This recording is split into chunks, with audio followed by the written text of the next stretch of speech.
Ce livre, Le mythe national mexicain à travers les manuels scolaires d'histoire, est le résultat de plusieurs années d'études des manuels de l'enseignement primaire d'histoire sur 4 générations.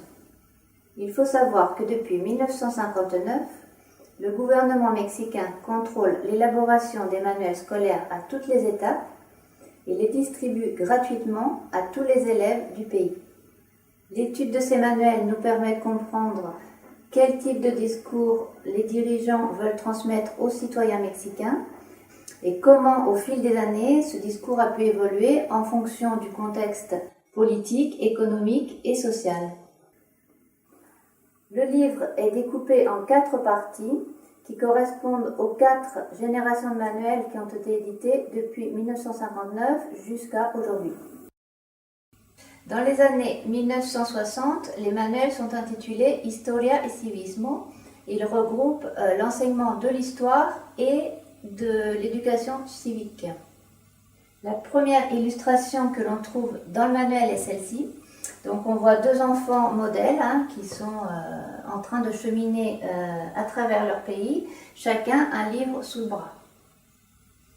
Ensuite, dans les années 70 et 80, nous avons des manuels de sciences sociales qui offrent donc un enseignement de la géographie, de l'anthropologie, de l'économie, de la sociologie et de l'histoire. Les illustrations occupent une place centrale dans les manuels de cette génération. La nation s'est construite sur les valeurs de solidarité, d'égalité des chances et de justice sociale.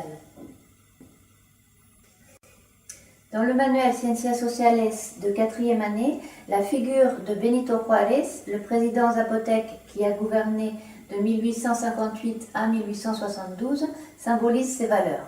Ici, nous avons un portrait de Benito Juárez par Jorge González Camarena, peint en 1968. Ensuite, dans les années 1990 et 2000, le manuel intitulé Historia réaffirme le rôle de l'enseignement de l'histoire dans la formation du citoyen mexicain à travers l'histoire culturelle cette fois. Les enfants sont amenés à prendre conscience des conquêtes politiques et sociales tout en continuant à lutter pour l'amélioration du système économique. Le peuple est appelé à lutter pour la continuation des idéaux et nous avons ici en couverture le portrait de Miguel Hidalgo, le héros de l'indépendance, peint par José Clemente Orozco.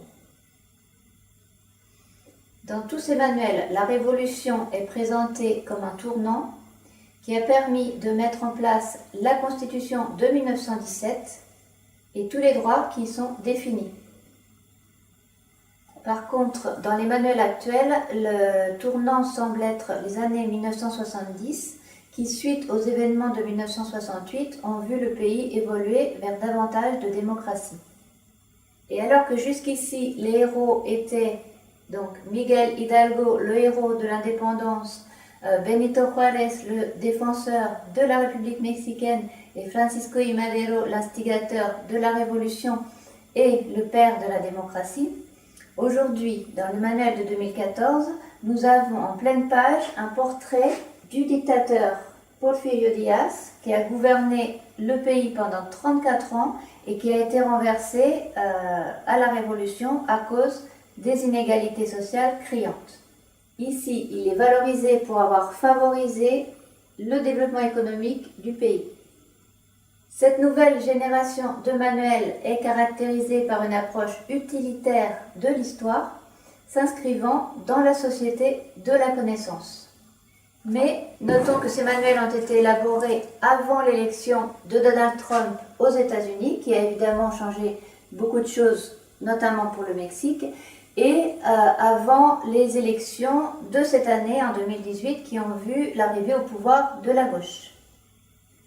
Pour atteindre la justice sociale et l'égalité des chances, le chemin est encore long pour les Mexicains et la démocratie souffre au Mexique, le fléau du narcotrafic s'ajoutant aux nombreuses difficultés à affronter.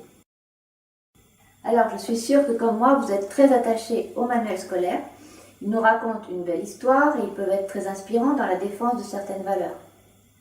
Mais il ne faut pas leur faire confiance aveuglément. Ils nous donnent forcément une vision partiale de l'histoire. Donc, regardons-les avec un petit peu de recul, surtout quand on est grand. Avant de partir, je précise que vous pouvez lire ce livre même si vous ne connaissez pas très bien l'histoire du Mexique, et au contraire même, puisque certains lecteurs m'ont dit avoir appris beaucoup de choses sur des épisodes du Mexique qu'ils ne connaissaient pas bien, de l'histoire du Mexique qu'ils ne connaissaient pas bien.